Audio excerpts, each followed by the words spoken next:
Hi guys, thanks for agreeing to be interviewed by downtheditch.com. So tell us a little bit about Trikki and how it kind of got started in the brand.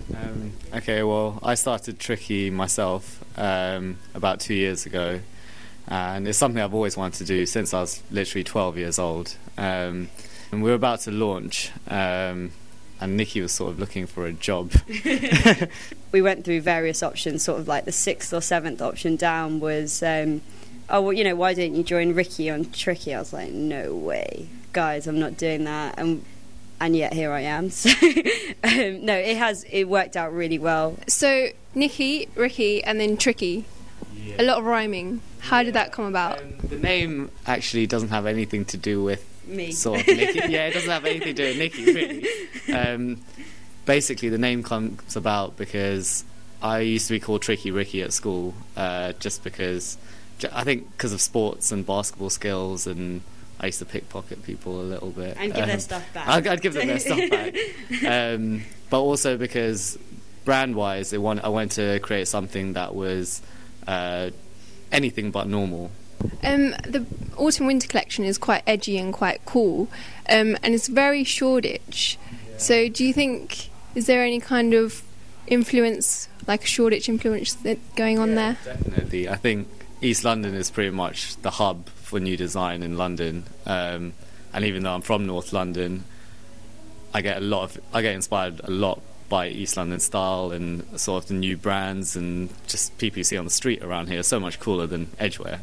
So yeah, definitely influenced by East London. What's your earliest memory of Shoreditch, or not even earliest, but one that kind of stands out?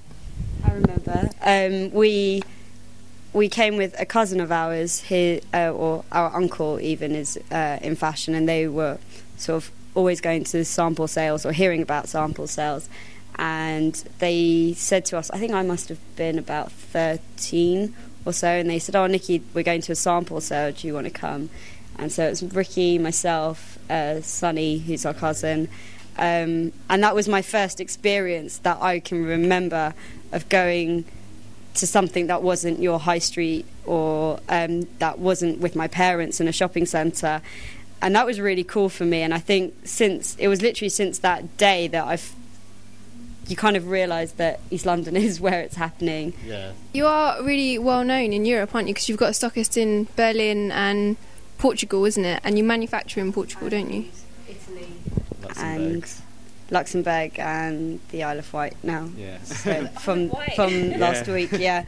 Yeah, I think that basically came about. It'd always been something Ricky and I had spoken about. If we need to go into Europe, we need to pitch somewhere else.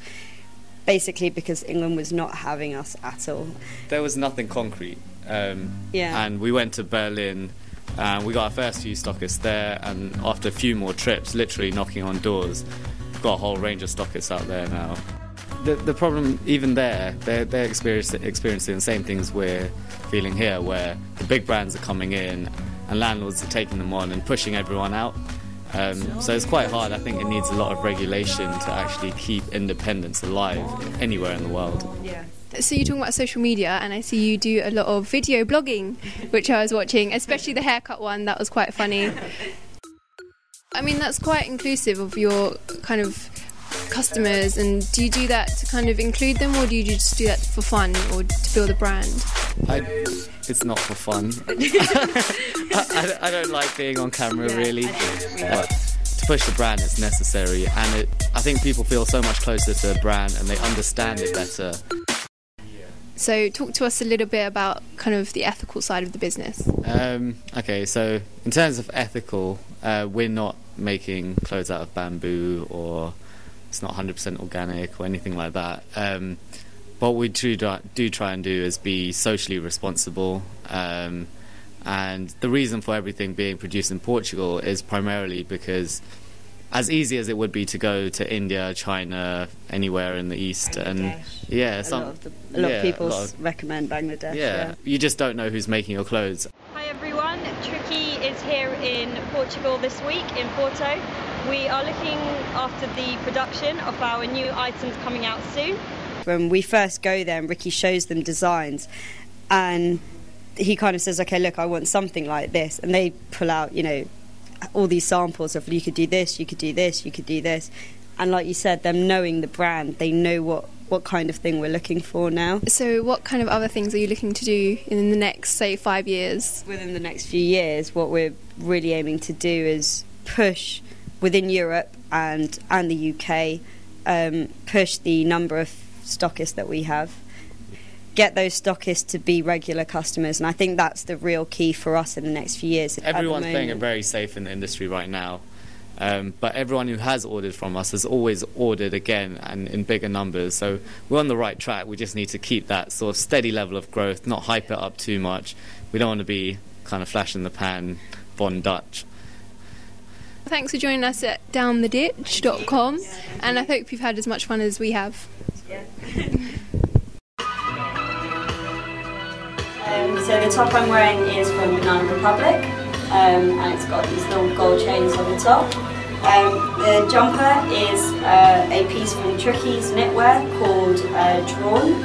I'm wearing a bracelet that I picked up in Stockholm airport from a very, very random designer. I'm wearing my Trikki wristbands, a DKNY watch, a ring I bought from Topshop last week.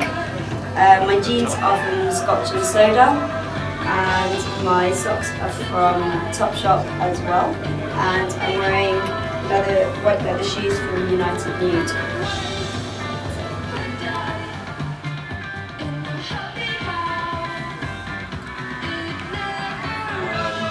My top man earrings. I've got a Trikki Destruct jacket on, which has got tear details in that. I'm wearing Hugo Boss watch as a present. I've got a cheapo clock watch sort of thing, which is from Stockholm. And I'm wearing a Trikki LBM t-shirt in dusty blue. I've got a Trikki Drawn jumper, which is only available at American Retro. I've got Trikki Cope jeans, which are online and on sale. Socks are from Topman and classic Vans.